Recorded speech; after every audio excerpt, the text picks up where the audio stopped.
you want to start a yoga Insta account or you're frustrated with the one that you have already, by the end of this video, I'm going to give you 4 ways to use Instagram specifically for yoga teachers and attract new students along the way.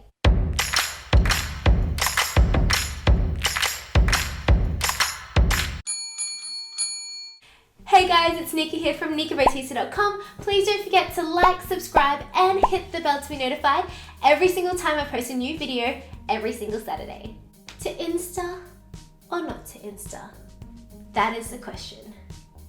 If you're comparing yourself to the thousands of other yogis that are on Instagram, or wishing you were the next Aloe Yoga ambassador, or driving yourself crazy trying to create this perfect newsfeed, only to overwhelm yourself with the amount of content you have to create, or literally mind blanks because you don't know what to post, by the end of this video, you are going to have a complete mindset shift and a different perspective to approach the whole Insta game. By the end of this video, you'll have 4 ways to specifically use Instagram for yoga teachers and build real, stronger relationships with your followers and your students. My client used the same advice and she instantly got real engagement from the students who were following her on Instagram. And she didn't even use hashtags. Most importantly, she figured out what really resonated with her students, and that is the key to engagement. Now I'm sharing the exact same advice with you. The first way to use Instagram is to use it as a platform to share your story. Take your students on a journey with you from beginning to end. Tell them why you teach yoga, what your philosophy is all about. Really help them to understand the why behind the why. So when they do come to your classes or when they do jump onto Instagram and see that beautiful photo, they actually know what's going on behind the screen. In this day and age, social media is so curated and everyone is yearning for that authenticity to come through. And it's delivering, yes, it's delivering our best selves, but it's also being vulnerable and sharing our story. Because storytelling connects people. Think about the greatest storytellers in the world and the real connections that they have with their fans and the people who love their books and stories. There's Walt Disney, J.K. Rowling, and even Jay Shetty right now. He is turning wisdom into storytelling. And that is how you connect with people. The next thing to know is when you share your story and you're really connected to your actual purpose and your mission and your passionate drive that makes you get up and go and teach every single day, you can start to overcome imposter syndrome. If you don't know what imposter syndrome is that little voice in your head that's saying that you're not good enough, when really you are. Imposter syndrome is when you're being so hard on yourself that you can't see what you're actually doing and what you're actually achieving. But when you reflect and you can actually speak your truth, and I mean really speak your truth, you start to slowly soften and diminish the voices in your head that's saying you're not good enough, no one wants to listen to you, because you know the exact story that you're sharing, you know the mission that you're trying to achieve, and you know who you're speaking to directly, so you can close off all those other noises, all those other voices, and focus on the story that you're delivering and the change that you're trying to make. Besides, your story is what makes you unique. It makes you stand out from the thousands and thousands of other Instagram accounts that are on the platform. If you don't share it with anyone, no one's going to hear about it. And I can guarantee you that at least one person, if not many, are going to resonate with what you have to say and your story. The second way to use Instagram is to use it as an extension of your yoga classes. If you're stuck on what to share, on what to post, or if you don't even know what to write and you end up putting an emoji instead, which let me tell you is not going to get engagement, but we've all been there, I've done it too. The coffee cup and the falling leaves, they're my favorite go-tos. But use it as an extension of your class. You have a whole bank of content that's waiting within your class plan. You've taken so much time to create your flows, to create your class plans, to theme them. Take what you've already created and repurpose it on Instagram. What I mean by this is you can share snippets of your flows, or you can answer how-tos or questions that you get constantly asked in your class. In the example of my client earlier on, she took a breathing technique that she was teaching in her yin classes. She brought it onto Facebook. She did some commentary, explained it a little bit more.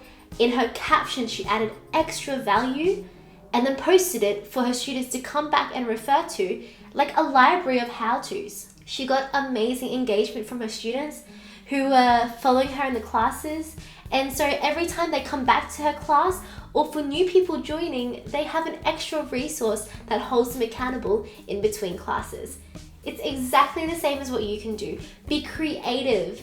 When you use Instagram as an extension of your class, not only do you have amazing content that you can share, you instantly elevate and build your authority in this space. So students see you as the go-to person about, say, this kind of yoga, or if they want to learn about this particular technique, they can visit your Instagram page because you're the expert in that field within the yoga space. If you're sharing what you do in class on your Instagram, I'd love to know. If you want to learn how to fill your yoga classes, watch this video up here because it gives you awesome tips on how to attract more people to your class, and then you can start to create that circle of online and offline communication. The third way to use Instagram for yoga teachers is to use it to get to know your students even better.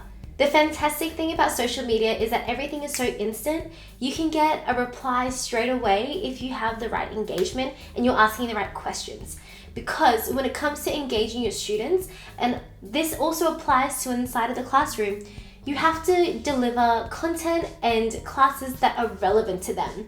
You could be sharing the most useful information on your Insta feed, but if it's not relevant to your target class, or your target students, or the students that you want to attract, it's not going to be useful to them. It doesn't mean the information isn't good, it just means it's not relevant.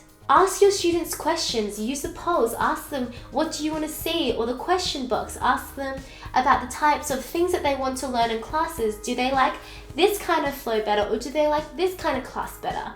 What do they want to see? Because the more information and insight you can get from them, the more you can tailor your content and deliver what they want. Because if they're receiving what they want, they're going to engage with you and come back for more. But I'm not saying you have to create things that's not in alignment with you.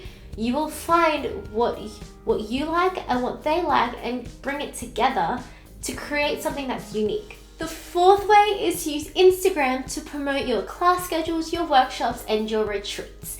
Now, I know you're probably thinking, Nika, I don't want to be sleazy, I don't want to be salesy, I don't want to push people to be like, oh, come to my class, me. It's not about that. And I totally understand where you're coming from, but just roll with me for a second. You know how much I love analogies, so let me put it into a bit of a different perspective for you. Okay, let's imagine that we're buying a burrito, and the person who is taking your order totally forgets to tell you that guacamole and sour cream is an optional extra and doesn't ask if you'd like some on your burrito. Now, I personally think that guacamole and sour cream belongs in every single burrito and it shouldn't be an extra, but in this case, it's an extra and you forgot. And then when you finally get your burrito, you're so hungry, you take a bite out of it and there's no guacamole and sour cream, instant disappointment. And then you're angry. And then you're frustrated because the person at the counter forgot to ask you if you wanted to add on extra guacamole and sour cream. Now, if that person had just let you know that those were an option that you had, and then you had the option of saying yes or no, then that is okay, and it's not about selling. It's literally about telling someone that, hey, this option is available. If you want it, it's there. If you don't, that's cool too. The exact same thing happens when you promote your yoga classes or your workshops or your retreats. Imagine if you're scrolling on your newsfeed and you love this particular yoga teacher. She might even be in your area. And then 2 weeks later, you see she's had a retreat and all these people at this amazing location and you wish you were there, but you simply weren't because you didn't know about it. Now that sucks. So So don't be shy and tell your followers about what's going on in your world. Tell them about the amazing classes that they can come to, or the retreats or the workshops if they want, but lay it out there for them to know. Don't let them miss out. So there you have it. Now you have my 4 ways to use Instagram specifically for yoga teachers in a different way so you can stand out, really hone in on your story, share it with everyone, and most importantly is to create genuine relationships with your followers, build stronger relationships with your students, and put the social back into social media. There are a whole lot of layers to Instagram, and depending on what you want or what you want to achieve, but let's take it back to basics and let's just bring back the real conversations and the real communication and bring it back down to earth, because that's what people want right now. They want people to be real. They want to see the person behind the screen. And let's break down those barriers as much as we can. I'm not saying you don't have to have a beautifully curated feed, but just be aware that the content you're sharing needs to make an impact, and it needs to come from a place of substance rather than that surface level engagement. So use these ways to attract more yoga students into your classes and to build stronger relationships. But if you want to learn more about how to attract people into your class, don't forget to download my free checklist of full yoga classes and see how you can use other areas to really pack out your classes and build stronger relationships.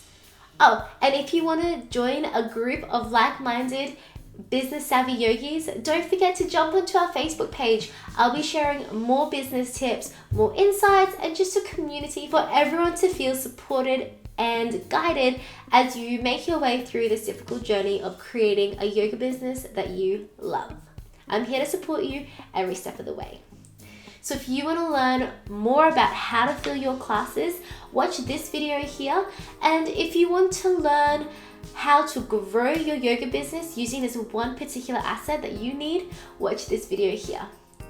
The light in me honors the light in you. I'll see you in the next one. Namaste.